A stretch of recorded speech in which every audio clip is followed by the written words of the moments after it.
Good evening, everyone on TGS and Twitch. Coming to you live from the outskirts of the internet. This is the Gaming Saloon for November 18, 2023, which hosts Beastbreak 2448 and wrap it up, Salon.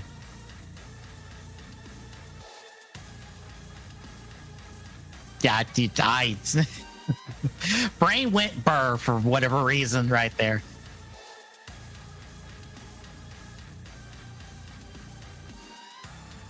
It doesn't help. I have had a long day, I guess, for the amount of time I've been awake today. Because help, pretty much. Because oh boy, this Persona 5 Tactica not want me to play the video game, and I refuse to accept that. And oh goody, it's something I can't fix. Hooray!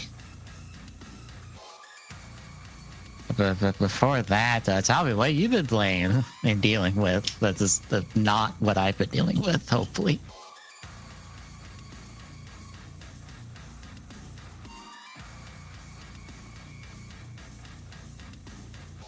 Mm-hmm.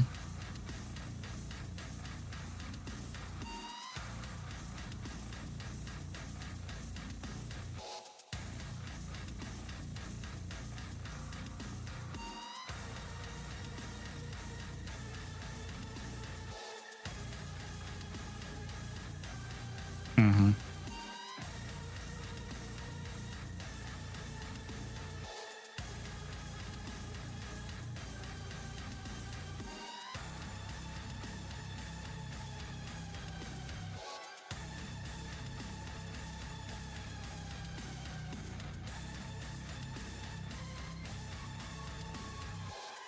Mm-hmm.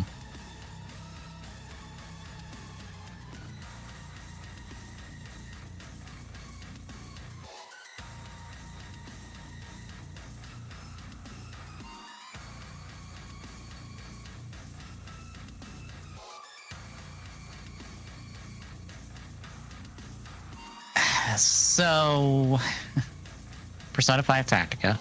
It's pretty good. It's a nice little tactics game. It's kind of in the same vein of like Mario plus Rabbids, of just like here's a light tactics game. A lot of kind of a focus on shorter maps.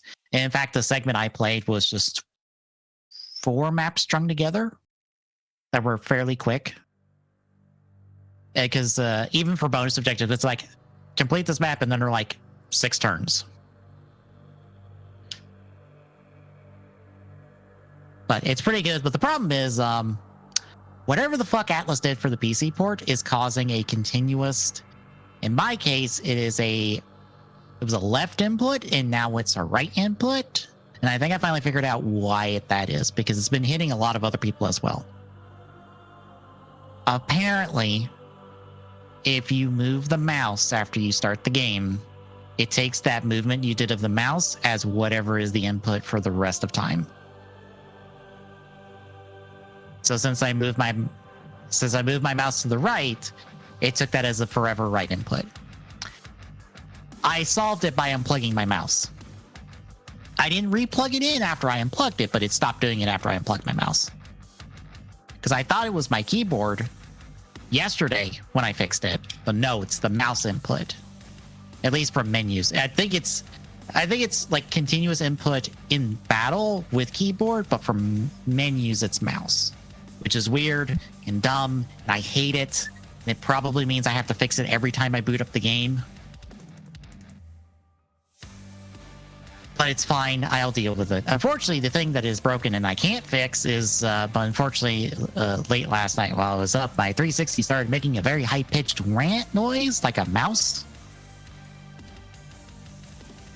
And I eventually broke it apart. From what I read, it's a fan issue or a power supply issue, which is the second time a console's broken down on me for a power supply issue, if that's the case. At least what seemingly is a power supply issue, because that happened to my newer PS3 that I was using just for PS3 stuff. Excuse me.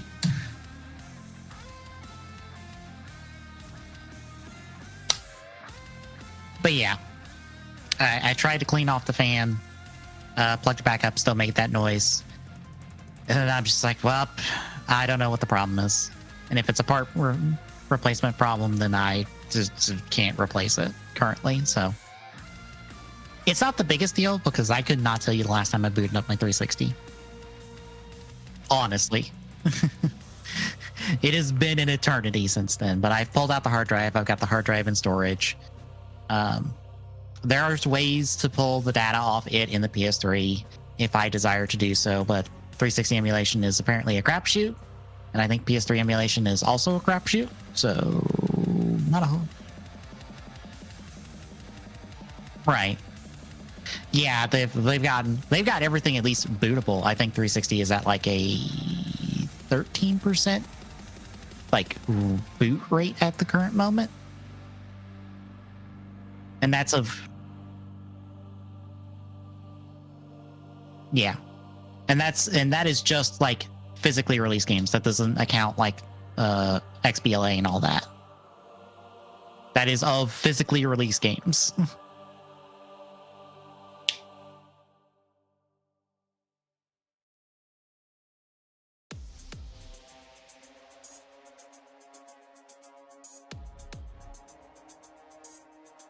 Sounds about right.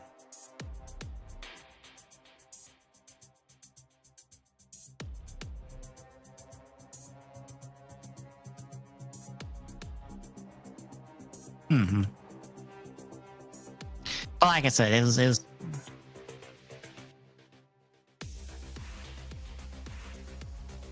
Mm-hmm.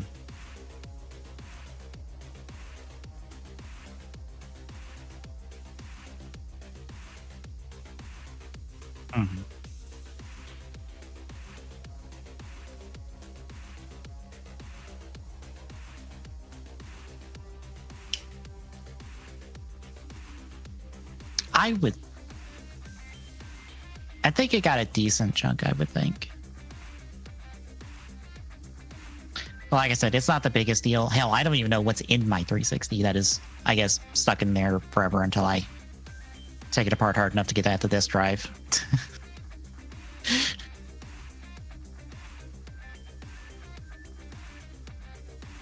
Mm-hmm.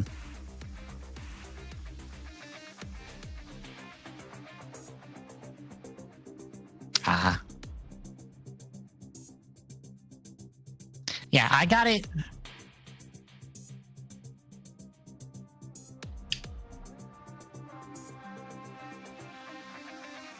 But yeah, like I said, it's not the biggest deal in the world.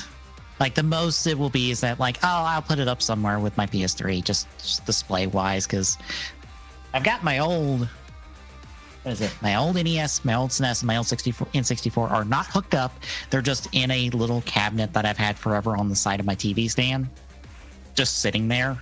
And I'm kind of happy with that. And I wouldn't mind, like, if it's just a console I'm just not using anymore, completely unplug it, just put it up somewhere for display.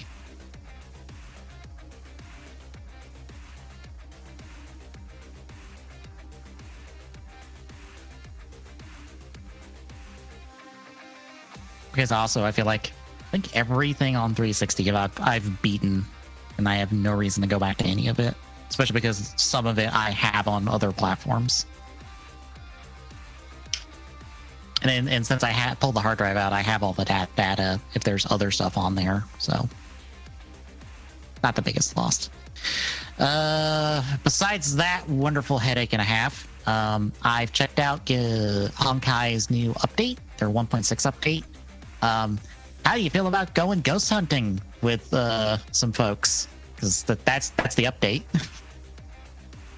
Like the main mission, I think, is like under 2 hours to complete, and then you open up a more or less a ghost hunting business with a couple of the other characters, and you just go do ghost hunting missions. I've only done one of them. I haven't gotten back to it since I picked up Tactica off Game Pass. But Honkai didn't used to be good. Like the gacha stuff is it's fucking whatever. I don't particularly care. I'm not spending money on it, so it doesn't matter. And I'm not desperately needing a character, so I don't feel the desire to put money in the game, because no. I will say I rechecked in with the folks that are rebuilding Marvel's Avengers Alliance from ye olde Flash Facebook days. Because a bunch of folks are rebuilding that game from the ground up, as it was on Facebook and all that. And it's just a standalone like app for Windows. They only have some of the chapters for the main story and like a couple of the special missions, but you pretty much have free access to the game. You can even hit the collection button over and over to to level yourself up and give you like a ton of resources. So you can like power level through a bunch of stuff if you feel like it. It's not the greatest in terms of running, again, because it's like an old Facebook Flash game, so there's not a whole lot to it. And there's some odd like graphical hiccups and stuff with some of the sprites and all that, but it works. It's cool to go back to the game because I put way too much time in that game way back in the day. And it's also a fun little time capsule because it has MCU skins for the first two Avengers movies, but it has the Amazing Spider-Man skin from the Amazing Spider-Man movies. And it also has a character from an ongoing comic event that was also happening at the time, which was like Thanos' kid, was it? Thane? No one's heard of this character, I'm sure, since then, but it was for a comic event called Infinity, and Thane was there as Thanos' kid, and he helped like defeat Thanos and seal him up in some amber before he got all the Infinity Stones and did his bullshit with them again.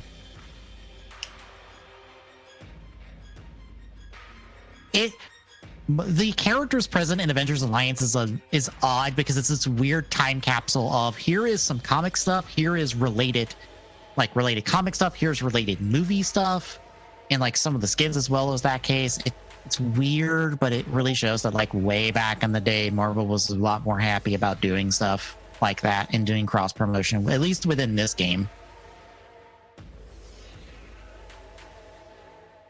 Let's see. Besides that, my mom got me the 5 amiibo I'm missing, which are the 3 new Splatoon 3 amiibo and then the 2 Tears of the Kingdom amiibo that came out. I have 4/5 of them like off to the side at the moment. I just haven't opened them.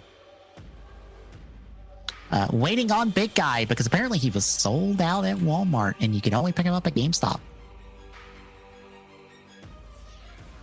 It's a shame we don't have the 3-pack for Splatoon 3 stateside, because I think you save money getting the 3-pack.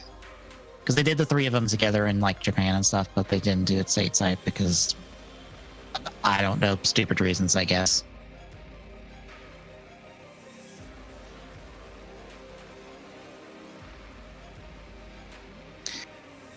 But yeah, besides that, I have finally watched, because it finally got put up somewhere, the second part of the Ruby Justice League crossover movie. And it's not as good as the first one. And I wouldn't say the first one was that fantastic either. So that should tell you a lot of things. I think I watched the first part and I definitely felt that way. I was like, this ain't bad, but this ain't good, so meh. Here's the funny thing. So the first part, we're still in Atlas during, I forget the volume number, but we're during that part, right? Yeah. So guess where we are in this second part? Where? We are after the last volume. At least for the Ruby team. Huh? Here's the better part. The Justice League team are like, hey, it's only been like a day, 2 days since we last saw you. And the Ruby team are like, what do you... It's been way longer than that.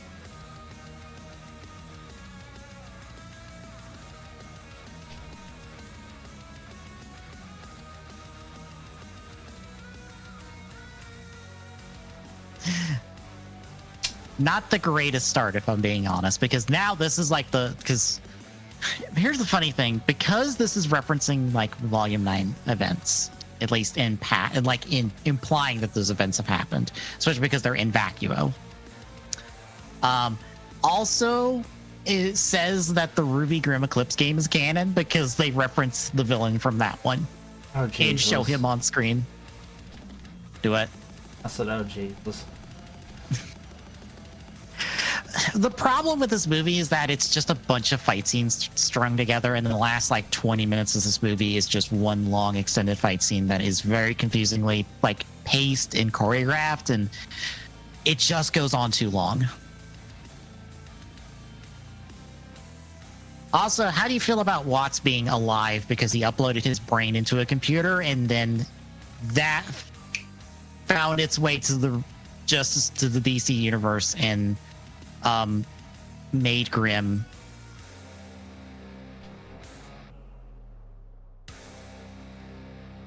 The first part of it sounded on par for the character. Right. The last of it just completely lost me. Don't worry, they don't really get into it either.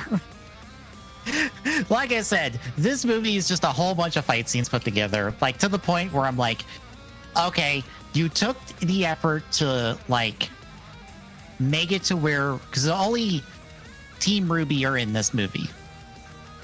Everyone else from the first movie does not appear here on the Ruby side of the cast. It's just Ruby, Weiss, Yang, and Blake. Like, Klein gets a hot minute cameo before they hop over talking to Weiss for a hot minute. And I feel like somebody else from the Ruby cast has a line in this movie, but I don't remember. But yeah, it's just the four of them, and then you see them kind of like hop over to the DC universe and get modified to fit that universe. So Ruby has teleportation abilities now instead of super speed. Because those totally are the same thing. Right. And it is straight up teleportation. Weiss has no powers.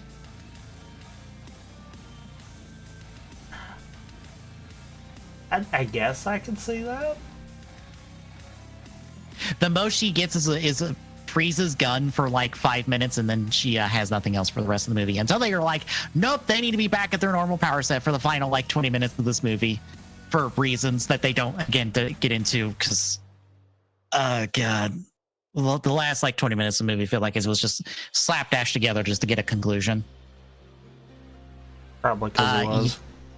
Yeah. Yang can shoot fire from her fists, so it's just the normal thing that her weapon does, essentially, in terms of range capabilities. Blake can control the shadow construct things that lets her do stuff. That's all I got. They also don't keep their weapons, so they have to like borrow weapons. So like Yang doesn't borrow anything because she's already outfitted for everything she needs. Blake has to borrow like some sword or something from somewhere. I'm pretty sure Ruby is borrowing a scythe from Scarecrow, because since Weiss has Mr. Freeze's gun, I assume the scythe is Scarecrow's, because it's just like a regular ass scythe.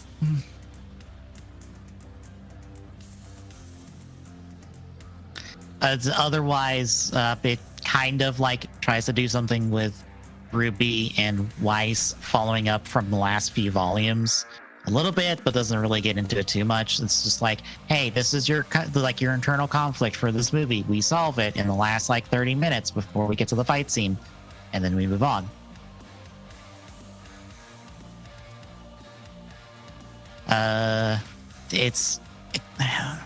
It's not the worst thing I've ever seen, but like I'm kind of glad I didn't spend like $8 on Amazon to rent this for like the duration of the need to watch it and then never think about it again.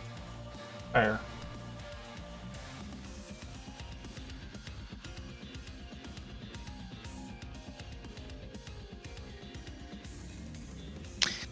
But that is all I've got. Shall we get to the news? I guess we shall. All right, so weird bit of Fortnite news. So apparently,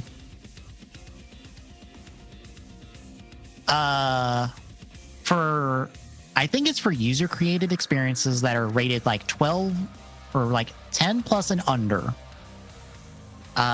they cannot use specific skins in those islands.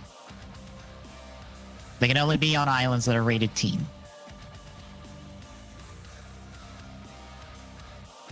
For those wondering what skins, thankfully, iFireMonkey on Twitter has a nice little collage of everyone that falls under that, and it's weird.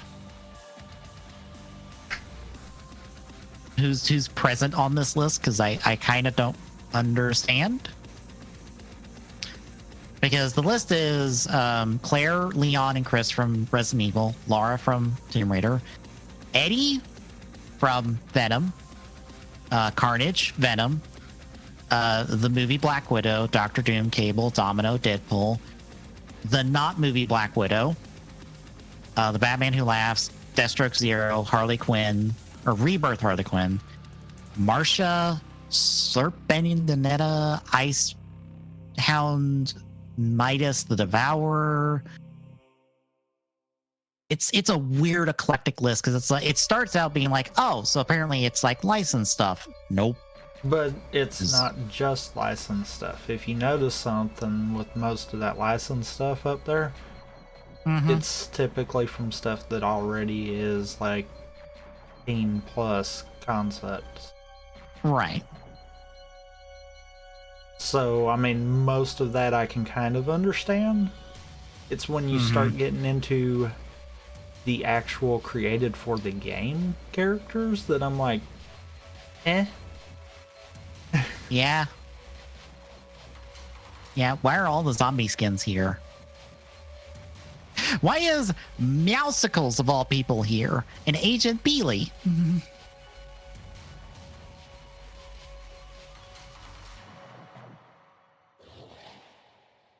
Like it's weird. I would have to look at the list of the skins themselves to figure out if it is. I think it's because some of these Fortnite skins have a gun visible on their character model, and that is why.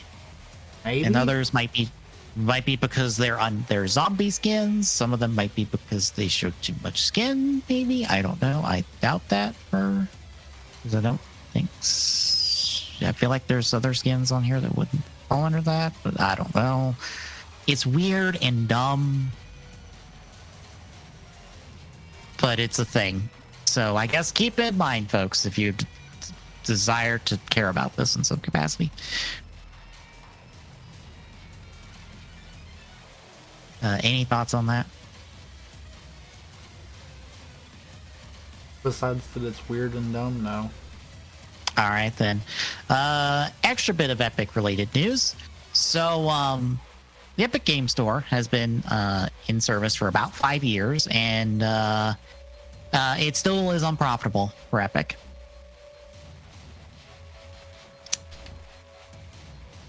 I wonder why it's unprofitable. Could be any reason.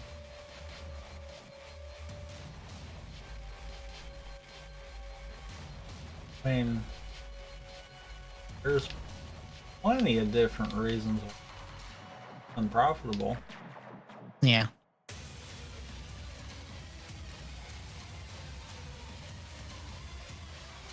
It also probably doesn't help that, you know, they give away 1 to 2 free games a week. Yeah.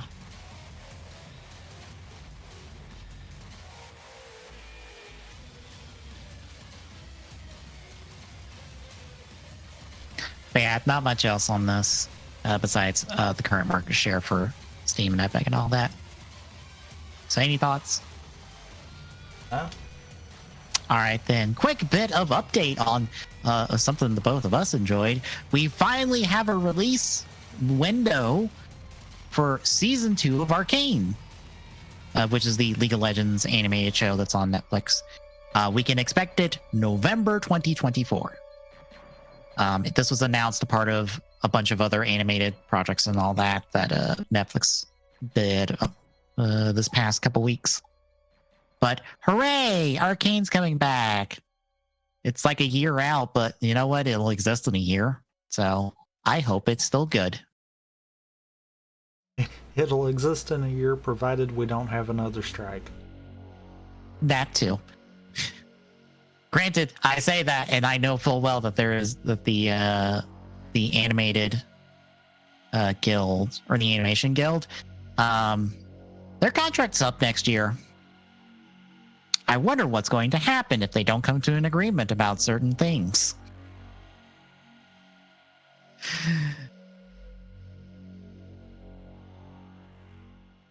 But in other video game adaptation news, Nintendo kind of low-key announced their next big movie project, which is a live-action Zelda movie in development under Sony Pictures.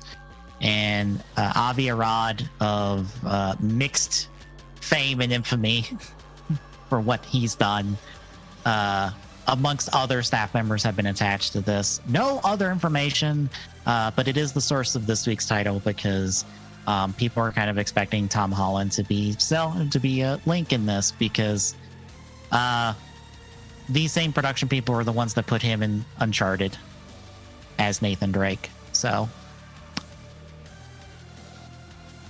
but how do you feel about a live-action Zelda movie?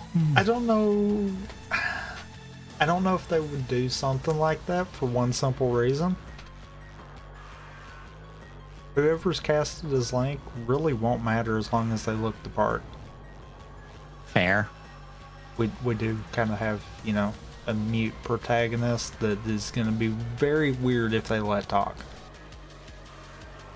I will point out that at least in Breath of the Wild and Tears of the Kingdom, Link is only selectively mute. He does talk. We just don't hear his voice.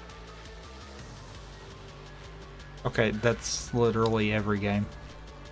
I know. It is implied that he talks, but he never talks. Yeah. So right. for all we know, he's over their sign language. Which I think would be funny. I know in like Breath of the Wild lore, Link can talk, but once he takes up the knighthood ship for Zelda, he decides to take a vow of silence. Which is why he's mute in all the cutscenes we see from the past memories. But it's after that where it's like, no, he does talk and he does speak. It's just we don't hear it. It's just dialogue options. You know what would be immensely funny? If they did a live action one and actually got a mute person to play Link. That way everything was sign language. That would be, I would honestly be down. That would actually be on par, because then that would be that moment of pointing to the fact of, you know, we never hear Link talk, and giving it a canon-ish reason kind of deal. Because like you said, Breath of the Wild, as with a few others, it's implied that he does talk. We just never hear it. But what if that's not the case? I just had the thought of like, you know, the only times we've ever had Link have actual voice lines are the one cartoon with the "Excuse me, princess" line, the CDI games, and his one audible voice line in Mario Kart 8.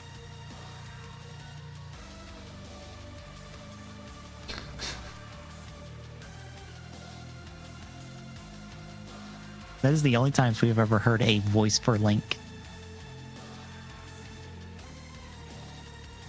Like an audible, like saying things voice, mind you, because we've always heard like rah, nee, rah, rah. That is Link. Which, you know, I'm curious of how they would go about it if they did something like that. Mm-hmm. Because Link usually travels alone. So do we do this in a mentality of like how the beginning of Tears of the Kingdom was, where it's like him and Zelda exploring something? Mm-hmm. That way we have a voice? Or do we completely go off the script and just say, okay, it's these characters, but we're just doing our own thing? Yeah, because I'm curious about that, because like I kind of am looking at the Mario movie and going, okay, Mario movie is a big like distilled pot of Mario without really being anything specific outside of the general premise of Mario.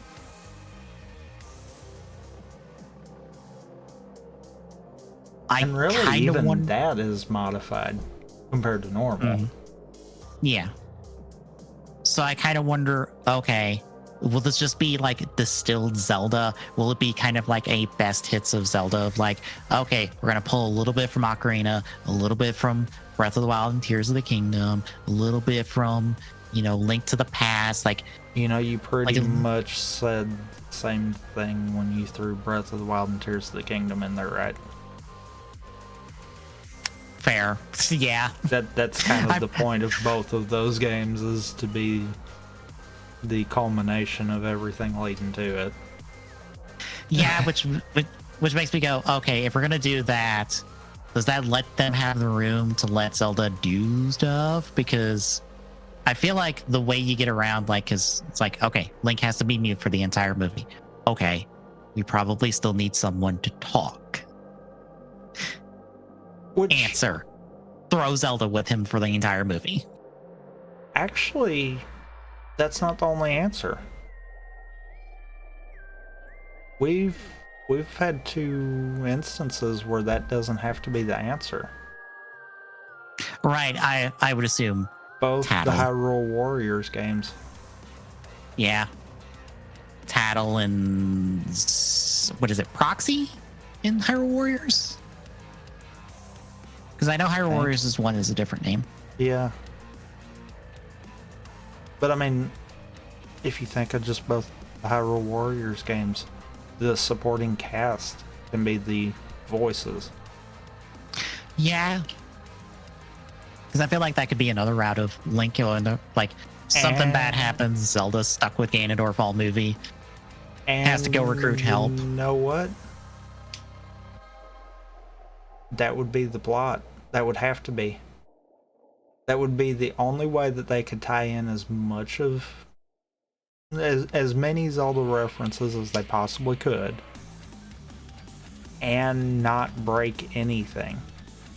Because that's exactly what the Hyrule Warriors games both actually do. They tie pieces of other stories together in a way to make it to where it can stand on its own. Mm-hmm. Huh. Why do I get the feeling the first Hyrule Warriors game is actually going to be what the plot is going to be? I would find that hilarious and cool, because Hyrule Warriors was like my first proper Zelda game. Because I mean, or not even, well, not my first proper Zelda game, but my first Zelda game. Because I mean, it would obviously it wouldn't be beat for beat, because they would try to fit in a lot more references than even the first one did. But I would think that would be the baseline of it. That way they could get away with putting in as many Easter eggs as they wanted to, and it actually makes sense. Mm-hmm. Because how does this exist in this world? Time and space manipulation.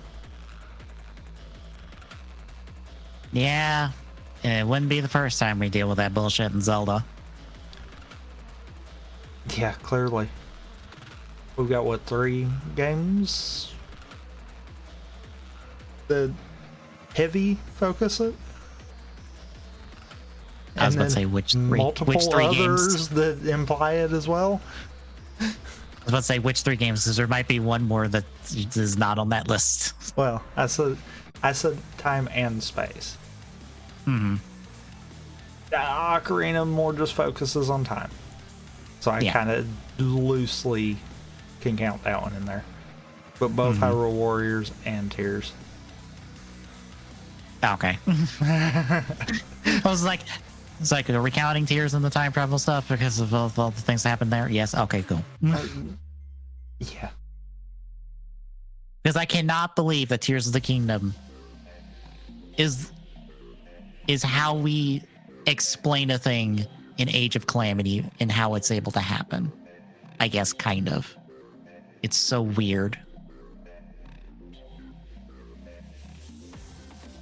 But I can, having played Tears of the Kingdom, I can look back at Age of Calamity and go, oh, okay, so that's how that worked. Huh. Guess I should have saw that one coming a lot more than I did.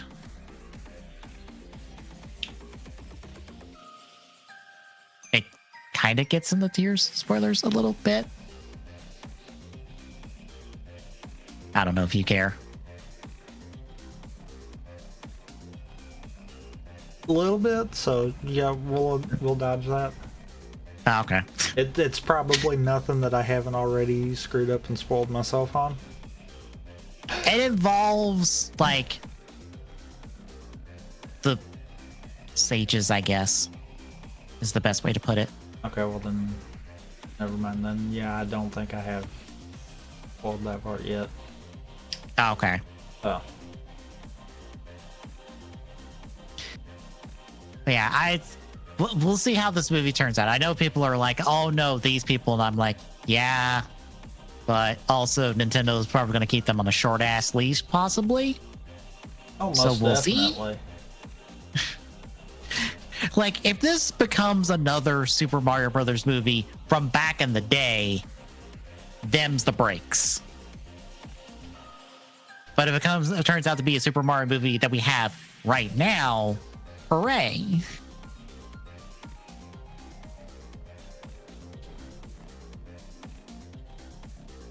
I don't feel the need to worry about it too much until then. But any other thoughts? Nope. All right, then. A neat little thing that got announced. Bandai are officially releasing and bringing over stateside a replica version of the Master Sword, I believe specifically from Breath of the Wild and Tears of the Kingdom, because the art and stuff they show is the Breath of the Wild, Tears of the Kingdom one. So I assume that version.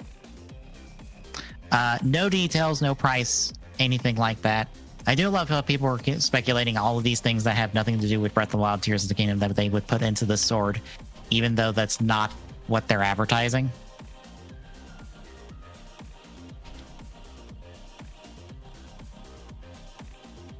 Like, someone was like, hey, put in title doing hey listen over and over and over again that you can spam.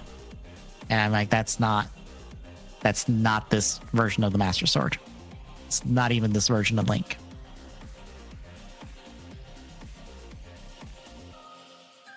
But they do have, I assume, a prototype on display at a Time Machine Nations event.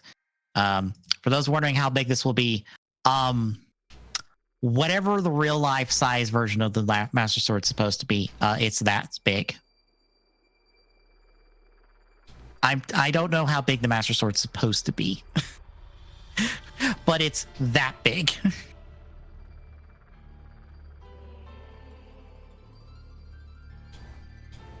Or have the GDQ people ever shown off the Master Sword that they usually raffle off? Yeah. Okay, it's that size essentially. Because I forget the name offhand, but they do like a full size, like proper metal version of the sword. This will be plastic. You cannot use this to kill a person that easily. Well, But I don't think you could use the other one to kill a person that easily either, but I mean, I'm pretty sure it's not. Yeah, I'm pretty sure it's not sharp. Yeah. You will knock someone out, Yeah. But I don't think you'll kill them. Yeah, this won't be metal. It will be plastic. But it will be about probably the same size for those listening. But it's cool and neat. We don't have any details on a price yet or when exactly to expect it. But I will point out that the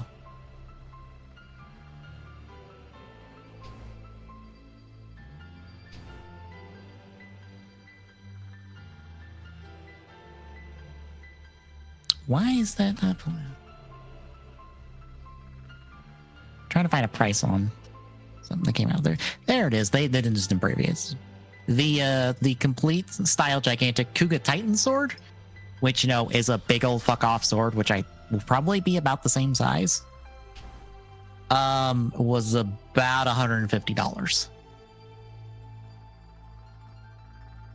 And this was a big chunky sword already. So expect to spend probably $200 on this if you desire a replica version of the Master Sword. That will probably have sounds and stuff attached to it. Any other thoughts? If it'll have sounds attached to it, then I mean, hey, listen.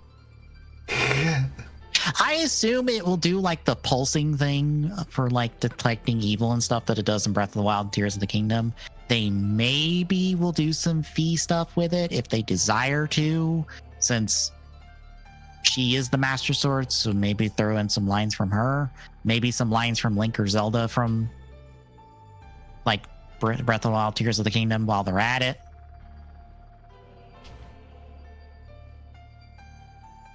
I don't know. Like I said, we don't have a super whole lot of details besides it exists and it will come.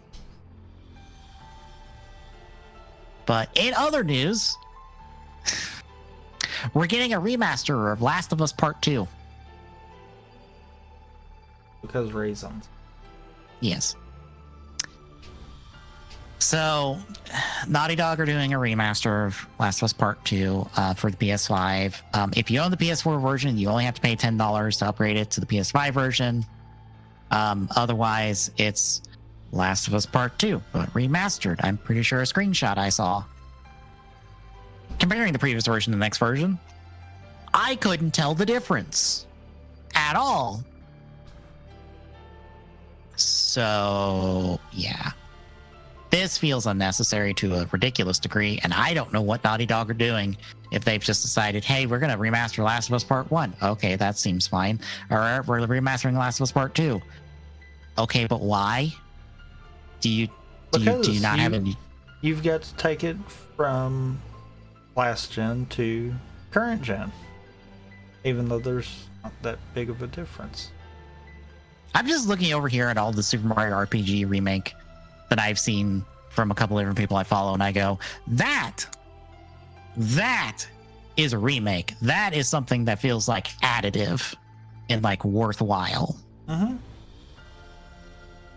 Because holy shit, all the work they did for that.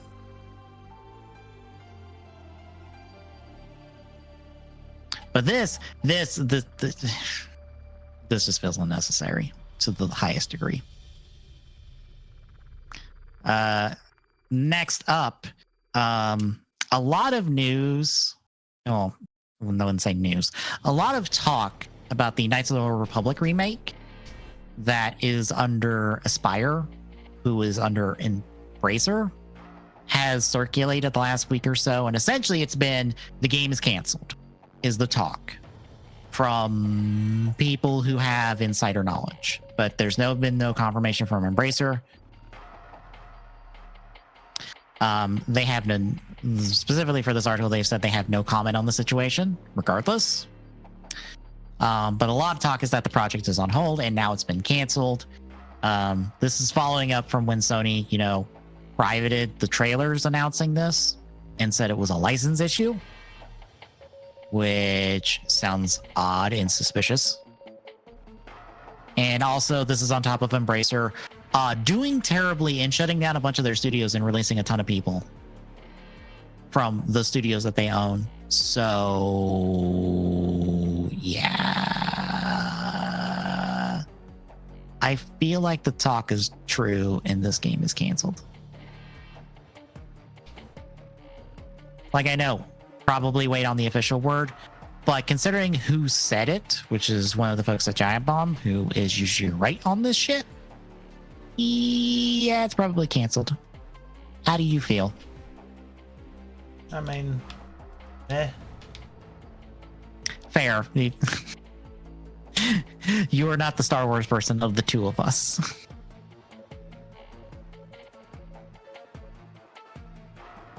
Like, it'd be cool to have a KOTOR remake because KOTOR could probably use it. Because it is original Xbox era. And boy, does it show its age, even as a BioWare game. But yeah, I don't have much hopes for this. So. Last up, it's the Game Award season. Hooray. Are you excited? No. I mean, fair. The Game Awards have been very uninteresting the last couple of years because they've not announced anything big and interesting and new. And I saw talk of they'll probably have a like a new 7 Rebirth trailer just because timing of everything, but I'm not that invested in the 7 remake stuff currently because I don't trust Square Enix to not flub this somehow.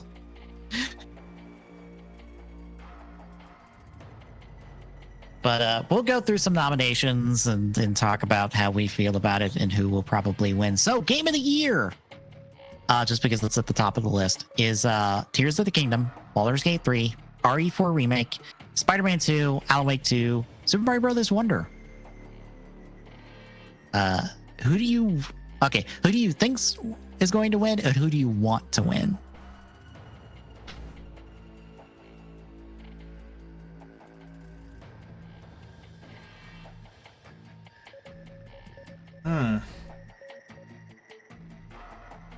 Because I feel like that'll often be two different answers.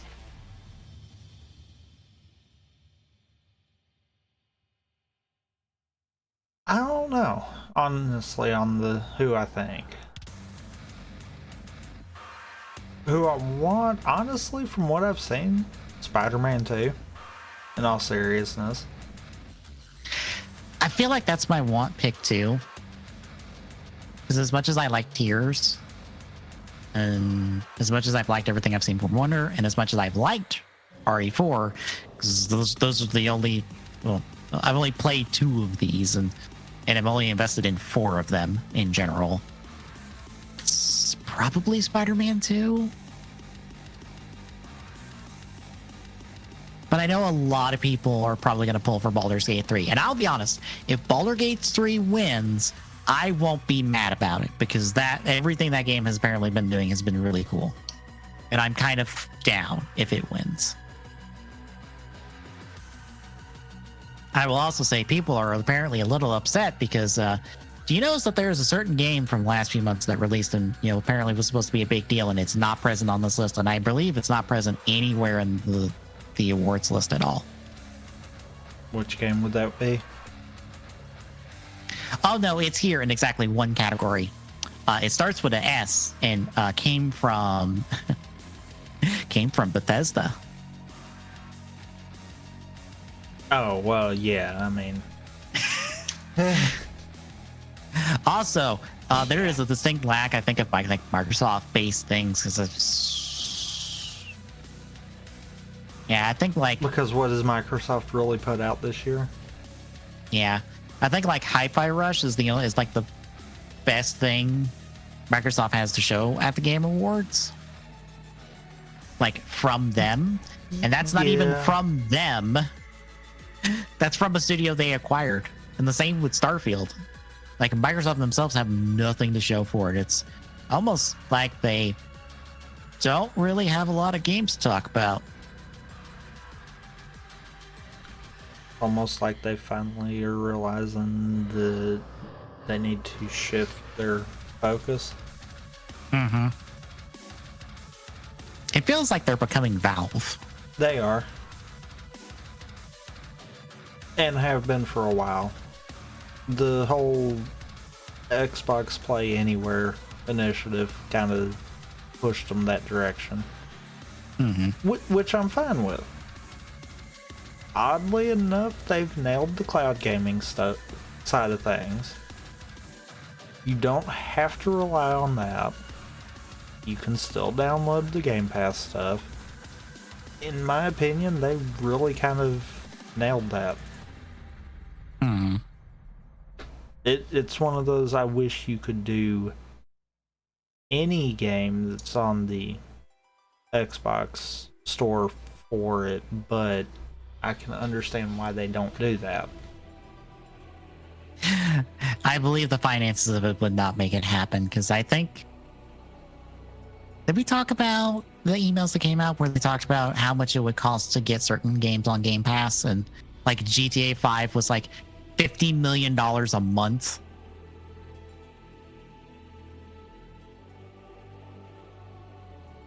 Yet they managed to pull that off. Is it on like you can subscribe to Game Pass and get GTA 5? Yep.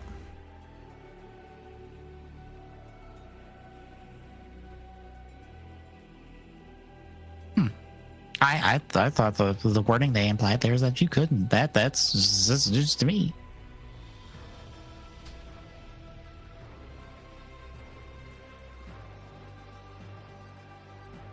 Apparently, it has to be the console one because it's not on the PC storefront. Yeah, it's the console side. Oh, okay. Through the cloud gaming side of it. Oh, okay. That's one of those I'm like... The cloud gaming side of it, I wish they would allow more of it. Even if you had to like pay to be able to play them through the cloud gaming. Like if it's a $60 game, play through the cloud gaming, you still technically have to buy the game, but if you ever get an Xbox, then you still have the game too. I'd even be fine with something of that nature. Because I understand you can't really put everything in with the Game Pass. I'd be fine if it was a case of I could still buy the game, but just be able to play it through the cloud gaming. Yeah. It's one of those, the more they're pushing that way, the more I'm wondering if that's going to be something that'll happen at some point.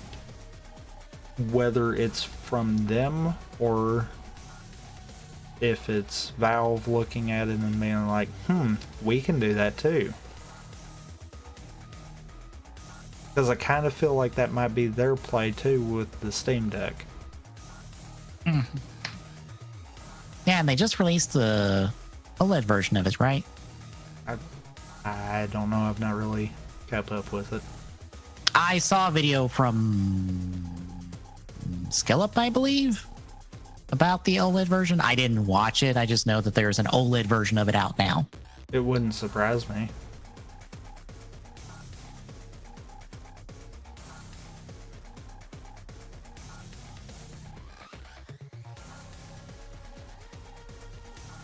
But yeah, it's one of those, I feel like Microsoft has kind of pivoted to more of a Steam setup kind of deal. We'll skip to ongoing game because we have Apex, Fortnite, Cyberpunk, FF14, Genshin. Surprised Honkai's not here because from my understanding, a lot of people are enjoying Honkai more than Genshin of the two Hoyoverse games. And just Honkai came out this year. I feel like this... It feels cheating to have 14 be going up against all of these other games because especially for, like, I think the community support, like, 14 still has a lot of support, positive support in its community because, you know, that team in Square has not flushed it down the drain somehow for doing something incredibly stupid and dumb. Also, I just realized, why the fuck is Cyberpunk here? That is not... Why is Cyberpunk in ongoing games? That's not how this works. Ongoing games is live service. Cyberpunk is not a live service game. Last I checked. Why the fuck is Cyberpunk here? Did you decide to not put Honkai Star Rail on here? Or did you not decide to put, I don't know, anything else?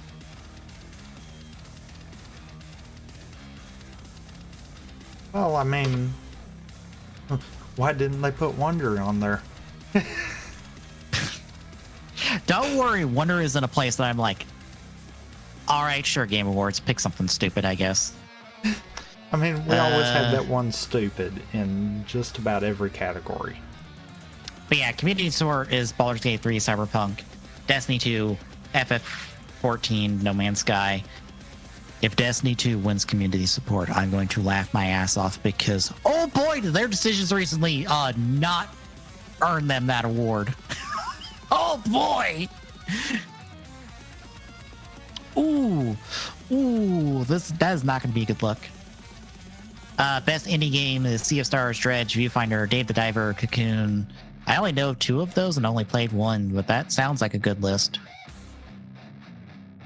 The only downside is that for some reason Pizza Tower is not in contention for best indie, but it's in best debut indie. Let's see. Best fighting game: Street Fighter 6, Mortal Kombat 1, Nickelodeon All Stars Battle 2, God of Rock, and Pocket Bravery.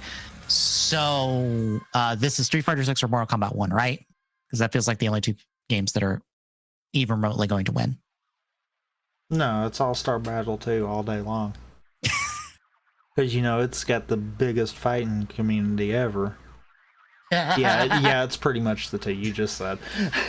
I have a feeling it's going to be Street Fighter 6 because that's the more positive one of the 2 of them. Because apparently Mortal Kombat 1 has come out to kind of come down a whole lot after initial release for a lot of people. I know Maximilian Dude's not been super high on Mortal Kombat 1 post-release. Also, I forgot about best role-playing game, which is Baldur's Gate 3, Final Fantasy 16, Lies of P, Starfield, and Sea of Stars. I can't wait for Starfield to win this just because we're going to get Bethesda the consolation prize of you tried. Because it does not deserve this, especially with who it's up against. It doesn't deserve it. I'm sorry. Sea of Stars beats you outright regardless. And that's before we get into the conversation of literally the Bloodborne game everyone's been waiting on with Lies of P. The other Final Fantasy game that people have been talking about this past year, even if people have not been the highest on it since it came out. And the one that actually is in contention for Game of the Year, which is Baldur's Gate 3. Starfield, you're not winning anything. Go home.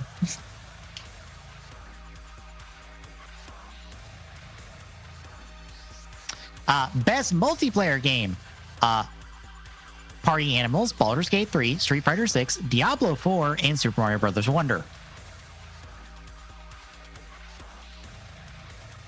Why is Wonder in best multiplayer? Because it is multiplayer. Are we sure? Yeah. In the same way the rest of them are multiplayer? I mean, yeah, actually. Okay, this might be just me not playing Wonder and only seeing Wonder. The multiplayer is just the echo stuff from like the Dark Souls, right? No, you actually will see other players playing in real time, kind of deal. Oh, okay. So it's more like real time ghosts from like a Mario Kart, essentially. Yeah. Oh, okay. Yeah, what you're thinking about is the standees, which are basically, think of it as floating respawn points, kind of deal. Yeah, they're essentially checkpoints.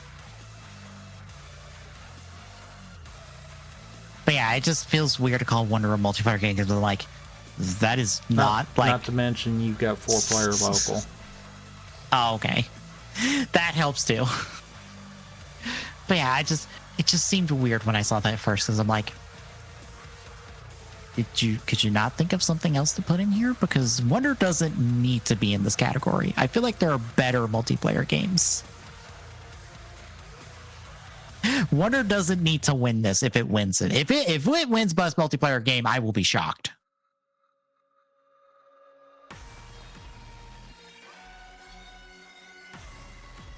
Content creator of the year: Iron Mouse, People Make Games, Quaxy, Spreen, Cypher, PX. Actually, Okay. I'm gonna agree with what Hobbs made a comment about for the accessibility one. Spider-Man 2 ought to at least get that one, if it don't get anything else. I'm not sure the full breadth of accessibility options for all of them, so I can't judge. That's the one downside. It's one of those, the simple fact that you can color code enemies, bosses, just important things, all of the little accessibility features that they pumped into Spider-Man 2. Yeah, I agree with him. That really should be the one to at least get this one, if nothing else. Also, I didn't realize it until looking at this list and went, wait a minute, is it those people that I'm subscribed to on YouTube? Yes, it is. So for the first time since like Total Biscuit, I actually know one of the fucking content creators on the list for Content Creator of the Year. I am shocked. Shocked, I say. Because I only know Iron Mouse by reputation because Achilles talks about her, because apparently she's a big Toku person. Or she likes Toku. So I only know that vaguely about her. I don't know her anything else about her. I don't know the other three, but I know People Makes Games. They do deep dive investigation stuff. They're the ones that I watched the 2 videos talking about Roblox's like all the shit on the dark side of Roblox, amongst other things. They have a video talking about like working at Valve and what it's like to work at Valve.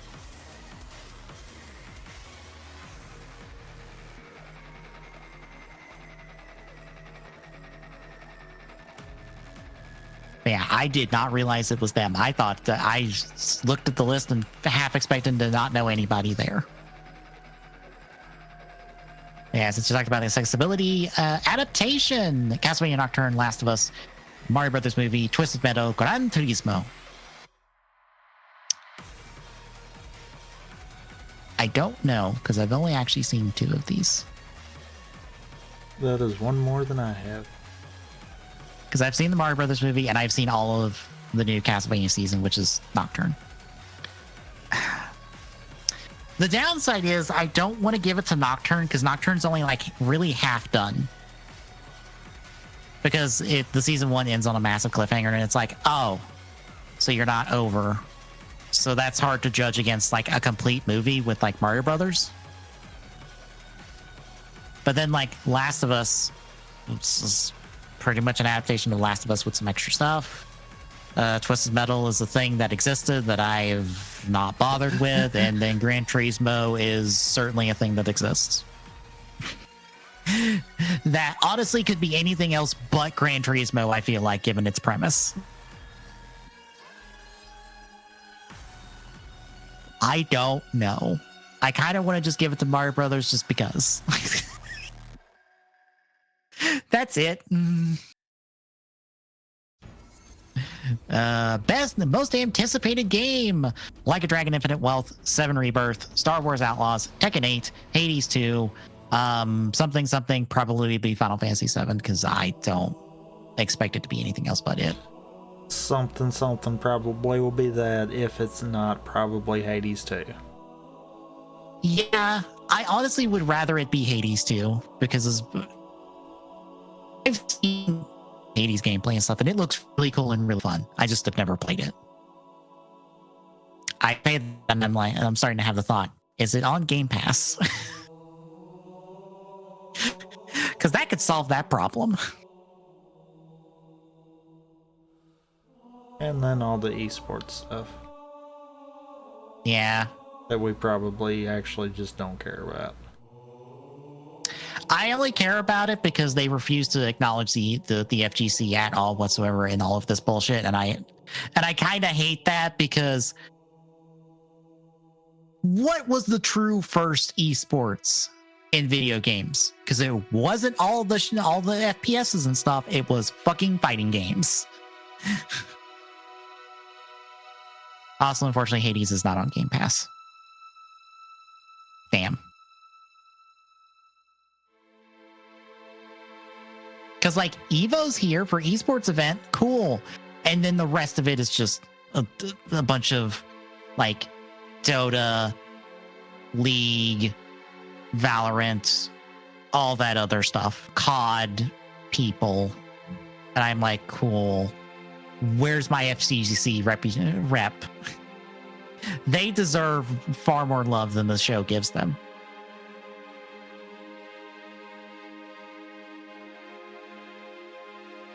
Yeah, that's the kind of short and long of the list. Anything particular we skipped over you want to mention? No.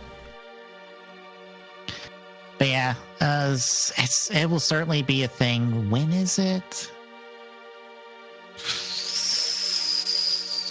December 7th.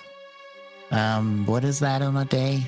Oh, that's a Thursday? Oh, I'll be streaming during that. I don't care. I'll be busy probably playing more Project Cross Zone because I'll still be playing that game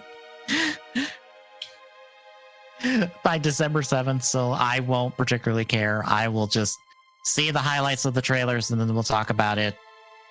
That's on that Saturday? Damn, the following Saturday. Darn. It's a Saber week that week.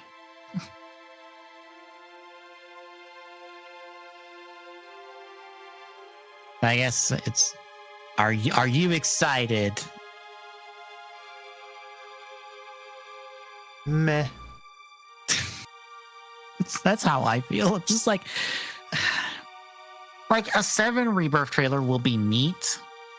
I can't wait to see Maximilian Dude lose his fucking mind over it, because it will probably have something big and major in it, and it'll be like, oh god. Especially if they're like, well, here's your big tease of us of whether or not we're gonna kill Aerith in this game because of where this game's supposed to end. Like, if there is imagery related to Aerith's death on the trailer, I will absolutely watch a bunch of people react to it, because I want to see them lose their goddamn mind over it. And also freak the fuck out. But otherwise, I'm like, you gotta pull a surprise like Joker being announced for Smash Brothers for me to care.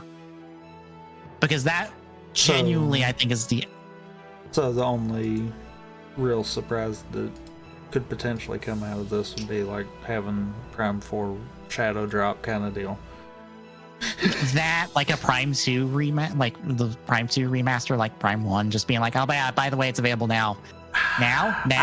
I don't think the Prime 2 one would hit as hard though. Probably not. In all seriousness, I don't doubt that we're gonna have a Prime 2 and 3 remake come out. I just don't know how much they would want to push it to something like this. Yeah. I almost feel like if anything out of this, we would maybe get a Prime 4 trailer with a release window. But I don't foresee us getting anything like Prime 2 or even 2 and 3 being just dropped kind of deal. Yeah. Because I might could see a very rough, if anything, a very rough Prime 4 trailer with like fall of next year or something like that.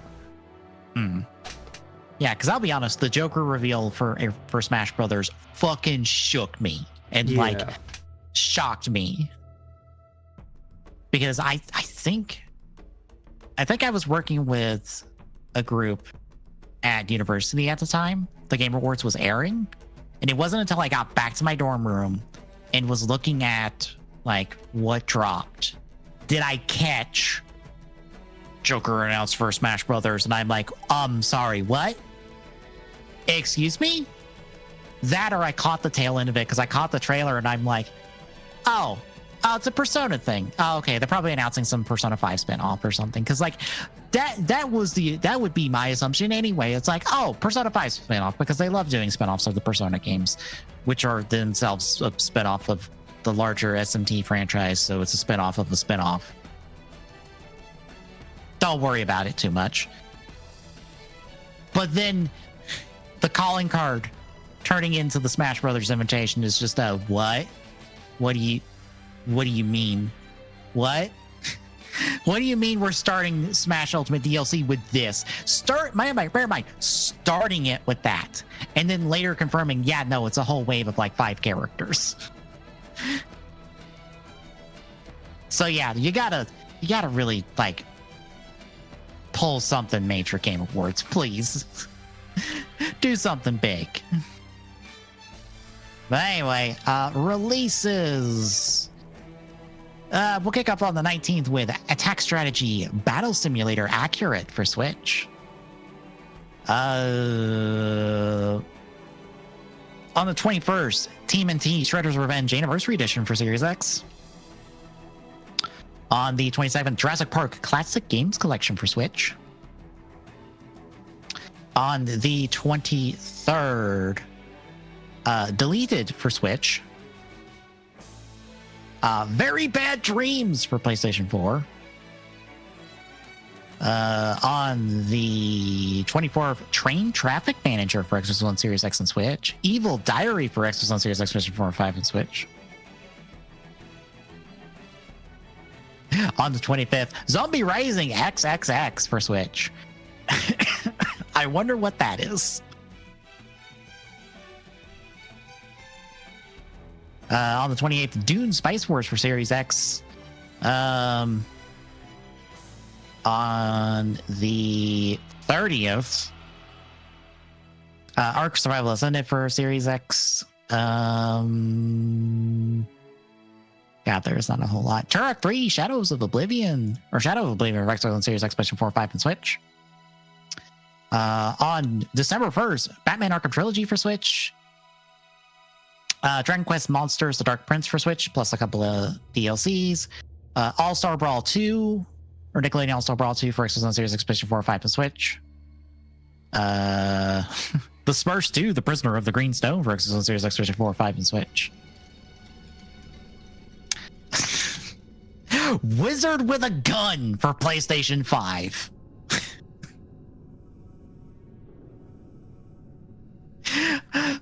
Hang on, I have to Google a wizard from the Ruby universe.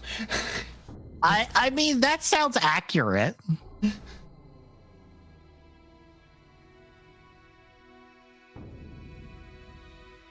Hang on, I have to skim through a trailer quick.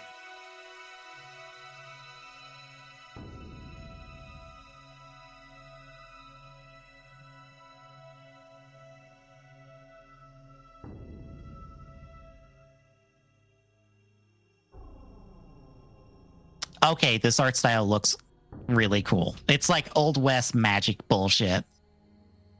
I would like to see gameplay, though. Where's gameplay?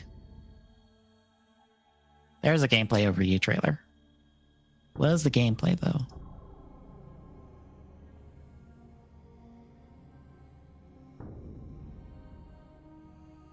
Oh, it's kind of like oh, it's a top-down isometric thing.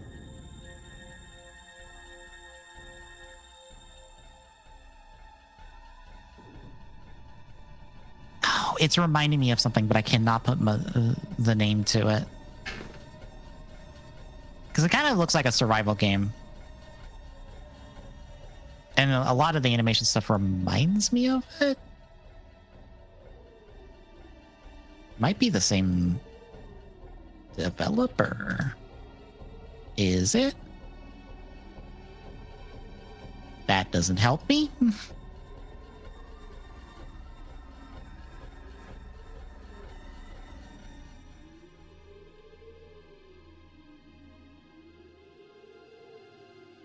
No, never mind. There's another developer.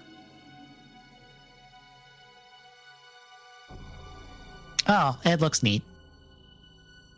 And then lastly, on December 2nd, DIY Paper Doll for Switch. Little overview of things to come out. We're into November. A lot of the big releases have hit already, so we're kind of letting things get to Black Friday sales.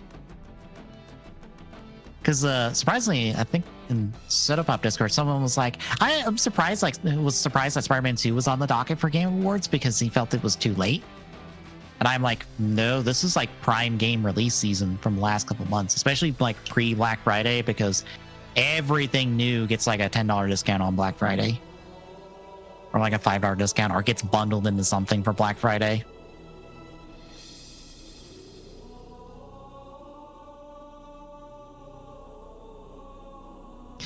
But yeah, that will do it. Anything else? No. All right, then. Tomorrow, it's Waves 3 and 4 of Mario Kart 8 DLC as we see who's the better driver again. It won't be me. I'm willing to bet. It could be.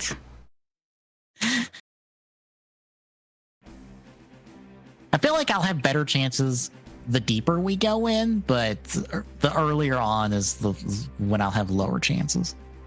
I mean, 3 and 4 is kind of deep. Oh, okay.